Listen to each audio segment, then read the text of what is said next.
Hi all, welcome to super notes. അപ്പോൾ നമ്മളിപ്പോൾ CPO-യുമായിട്ട് ബന്ധപ്പെട്ട ഒരു വീഡിയോ ആയിട്ടാണ് വന്നിരിക്കുന്നത്. നിങ്ങൾക്ക് ഓൾറെഡി കാണാം എത്ര അപേക്ഷകരുണ്ട്. ഇത് സംബന്ധിച്ച് PSC അതിന്റെ ഔദ്യോഗിക കണക്കുകൾ പുറത്തു വിട്ടിട്ടുണ്ട്. അപ്പോൾ ഓരോ ബറ്റാലിയനിലും എത്ര ആൾക്കാർ വീതമാണ് പരീക്ഷ എഴുതുന്നത് എന്നൊരു കാര്യമാണ് നമ്മളിപ്പോൾ നോക്കാനായിട്ട് പോകുന്നത്. ഓക്കെ, അപ്പോൾ നമുക്ക് അധികം സമയം കളയണ്ട, ടപ്പനെ നമുക്ക് കാര്യത്തിലേക്ക് കടക്കാം. ദാ നോക്കിക്കോ, ഈ നമ്പറുകൾ നിങ്ങൾക്ക് കാണാം. KP1 എറണാകുളം, അതായത് KP1 ബറ്റാലിയൻ അല്ലെങ്കിൽ KP 1-ാം ദളം 17,203 ആൾക്കാരാണ് പരീക്ഷ എഴുതുന്നത്. KP2-ലാണെങ്കിലോ 17,489 ആൾക്കാരാണ്. KP3-ലാവുമ്പോഴത്തേക്കും 17,508 KP4 കാസർഗോഡ് 16,121 പേരും. KP5 Idukki 13,499. SAP special armed police Thiruvananthapuram 23,540 പേരും. MSP മലപ്പുറത്ത് 25,232.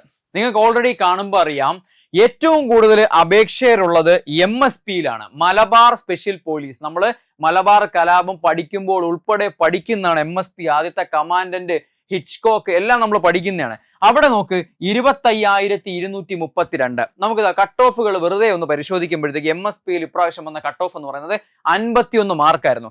രണ്ടാം സ്ഥാനത്ത് ഏറ്റവും കൂടുതൽ അപേക്ഷകരുള്ള ഒരാൾക്കാണ് ഏറ്റവും കൂടുതൽ അപേക്ഷകരുള്ളത് SAP, സ്വന്തം SAP തിരുവനന്തപുരം SAP ആണ് 23,540. 51 വീതമാണ് ഇവിടെ രണ്ടിടത്തും കട്ട് ഓഫ് വന്നിട്ടുള്ളത്. ഓക്കെ ആണല്ലോ. ഏറ്റവും കട്ട് ഓഫ് കൂടി ഇപ്രാവശ്യം നിന്ന തൃശ്ശൂരിലെ 17,489 ആൾക്കാരാണ് പരീക്ഷ എന്നുള്ളത് നിങ്ങൾ ആലോചിക്കാം. ഈ വസ്തുത മനസ്സിൽ വെച്ചിട്ട് വേണം നിങ്ങൾ എന്ത് ചെയ്യാൻ, പ്രിപ്പറേഷൻ നടത്താനായിട്ട്. പ്രിപ്പറേഷൻ ഓൾറെഡി തുടങ്ങേണ്ട സമയം അതിക്രമിച്ചു കഴിഞ്ഞു. പരീക്ഷയ്ക്ക് ഇനി ഒരു 3-4 മാസം മാത്രമേ നമുക്ക് കിട്ടുകയുള്ളൂ എന്നുള്ള വസ്തുത നമ്മൾ മനസ്സിലാക്കുക. അതോടൊപ്പം തന്നെ പ്രിപ്പറേഷൻസ് ഇനി ശരവേഗത്തിലാകണം. നിയമങ്ങൾ മാറിയിട്ടുണ്ട്. നിങ്ങൾ IPC CRPC എവിഡൻസ് ആക്ട് വെച്ച് എഴുതിയ പരീക്ഷയല്ല ഇപ്പൊ BNS BNSS BSA ഉള്ള പരീക്ഷയാണ് നമ്മൾ എഴുതാനായിട്ട് പോകുന്നത്. അപ്പൊ ആ ഒരു കാര്യം മൈൻഡിൽ വെച്ചുകൊണ്ട് നിങ്ങൾ എന്ത് ചെയ്യണം, പ്രിപ്പറേഷൻസ് നടത്തേണ്ടതായിട്ടുണ്ട്. അപ്പൊ അത്തരത്തിൽ അങ്ങനത്തെ പ്രിപ്പറേഷൻ നിങ്ങൾക്ക് വേണമെന്നുണ്ടെങ്കിൽ, നിങ്ങൾ പ്രോപ്പർ ഗൈഡൻസ് നോക്കുന്നെങ്കിൽ, നിങ്ങൾ വന്ന സ്ഥലം തെറ്റിയിട്ടില്ല. അതിനെപ്പറ്റിയാണ് നമ്മൾ അടുത്ത് നോക്കാനായിട്ട് പോകുന്നത്. നമ്മളിതാ നിങ്ങൾക്കായിട്ട് ഒരുക്കുന്നു കോഡ് യൂണിഫോം 2025 എന്ന് പറയുന്ന ബാച്ച്. ഓൾറെഡി സ്റ്റാർട്ടിംഗ് ആണ്, ഓൾറെഡി റണ്ണിങ് സക്സസ്ഫുള്ളി ആയിട്ട് പൊക്കോണ്ടിരിക്കുന്ന ഒരു ബാച്ചാണ്.